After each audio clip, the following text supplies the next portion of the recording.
दैत्यराज कालनेमी की कन्या वृंदा का विवाह जालंधर से हुआ। जालंधर महाराक्षस था। अपनी सत्ता के मद में चूर उसने माता लक्ष्मी को पाने की कामना से युद्ध किया, परंतु समुद्र से उत्पन्न होने के कारण माता लक्ष्मी ने उसे अपने भाई के रूप में स्वीकार किया। वहाँ से पराजित होकर वह देवी पार्वती को पाने की लालसा से कैलाश पर्वत पर गया। भगवान देवादिदेव शिव का ही रूप धरकर माता पार्वती के समीप गया, परंतु माँ ने अपने योग बल से उसे तुरंत पहचान लिया और वहाँ से अंतर ध्यान हो गई। देवी पार्वती ने क्रोध होकर सारा वृतांत भगवान विष्णु को सुनाया। जालंधर की पत्नी वृंदा अत्यंत पतिव्रता स्त्री थी। उसी के पतिव्रता धर्म की शक्ति से जालंधर न तो मारा जाता था और न ही पराजित होता था। इसलिए जालंधर का नाश करने के लिए वृंदा के पतिव्रता धर्म को भंग करना बहुत आवश्यक था। इसी कारण से भगवान विष्णु ने जालंधर का वेश धारण कर वन में जा पहुँचे, जहाँ वृंदा अकेली भ्रमण कर रही थी। भगवान के साथ दो मायावी राक्षस भी थे, जिन्हें देखकर वृंदा भयभीत हो गई। ऋषि ने वृंदा के सामने पल में दोनों को भस्म कर दिया। उनकी शक्ति देखकर वृंदा ने कैलाश पर्वत पर महादेव के साथ युद्ध कर रहे अपने पति जालंधर के बारे में पूछा। फिर ऋषि ने अपने माया जाल से दो वानर प्रकट किए।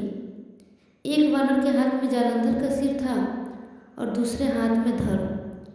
अपने पति की यह दशा देखकर वृंदा मूर्छित होकर गिर पड़ी।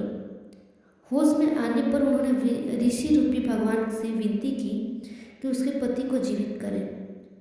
भगवान ने अपनी माया से पुनः जालंधर का धड़ और सर दोनों जोड़ दिया, परंतु स्वयं भी वह उस शरीर में प्रवेश कर गए।